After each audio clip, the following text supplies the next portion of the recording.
Hey guys, anyways, it's Kevin. Just thought I'd give you an update on where we are. I'm actually standing upstairs in one of the bedrooms, and I know I really haven't videotaped the house too much. Mostly it's been the driveway to the water and the view from the water, which is going to be phenomenal for the new house, but the old house is equally as important, so just wanted to show you here. So I'll turn the camera around and you can see we've got the bedroom, at least one of the bedrooms. We got the closet framed up. Got the new wiring starting to be pulled. Insulation in the roof, all in. The wall, like I say, all the electrical is done upstairs here. We've got the sitting area, which is going to be really nice if you want to read a book or listen to music or play video games, I guess, whatever. And then we swing around here. I'm in the center area. We've got the back bedroom towards the water. Again, haven't done the closet yet, but again, you can see all the wiring is done. The insulation is done. And we'll get rid of that baseboard heater, but we've got this. And in addition to the closet, we're going to build some shelves here, I think, or at least we'll leave it open. We'll decide, maybe put a dresser drawer in that little nook there. Walking into the left-hand side, we've got the bathroom. Again, it's going to be a pretty cozy bathroom, but we're going to have in the back corner probably one of those 38-inch half or quarter circle showers. We're going to have a vanity, and then we'll have obviously the toilet, and then we'll build some shelving into the back corner there. Just because it is fairly low, we'll build shelving. Out here in the landing area where this little scaffold is now, we'll build some shelves there. So like I say, you can put some books there or whatever you want to put there. We are going to put a dormer in here so you don't bump your head, but for now, we kind of tilt our head to the side as we walk downstairs. Anyways, as we come to the front door, again, the wiring is starting to come in here, but as we come to the front door, everything is wide open. We've put in some support beams above me here to match the other support beam. This whole strip down to the kitchen area will be it'll have a drywall ceiling on it so that we can hide the sort of plumbing and electrical for the bathroom upstairs. To the left, we're going to have the dining room over here. We'll have a potentially a wood burning stove in between the window set, but we'll see. And then over here, we'll put a little bit of a living room, TV, couch, that type of thing, but it's all very wide open. We got some wall sconces coming in. The ceiling we're going to leave as is, so the beams will be exposed.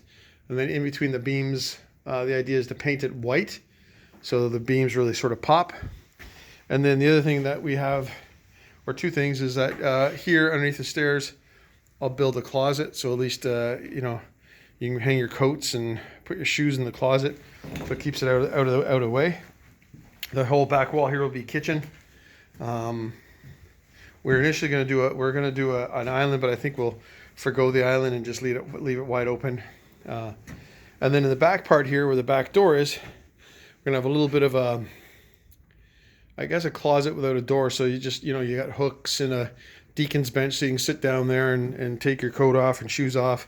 We'll put a bench underneath the windows, and then on the right here, we've got a powder room in the back. And then on the right hand side here, we're going to put a stackable washer dryer. So at least just a washer dryer. So the plumber hasn't been in yet, so this stack will be removed. The floor still needs to be patched up a little bit to make it all even. And then we'll put down we're going to put down engineered vinyl floor. Just because, with the natural basement below us, there'll be a lot of moisture coming up. So we want to keep the vinyls just so it doesn't warp or buckle or absorb too much humidity whatsoever, especially being right on the ocean.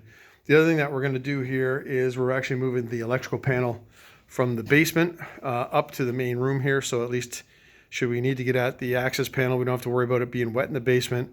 And we don't have to worry about going in. Like I say, it is a dirt basement, so having it in the main room here will make a ton of difference as far as accessibility is concerned.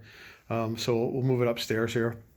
So good news is once the plumbing's done and the electrical's done, which I'm hoping in the next, call it 2 to 3 weeks, we'll get the inspector in, make sure he or she is okay with it, and then at that point we'll probably insulate some of these areas.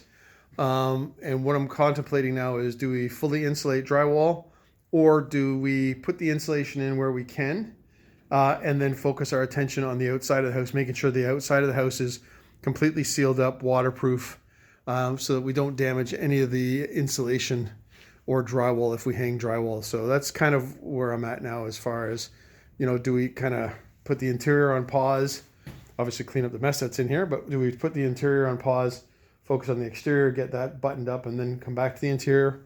Or do we continue with the interior, knowing that the exterior is pretty good shape?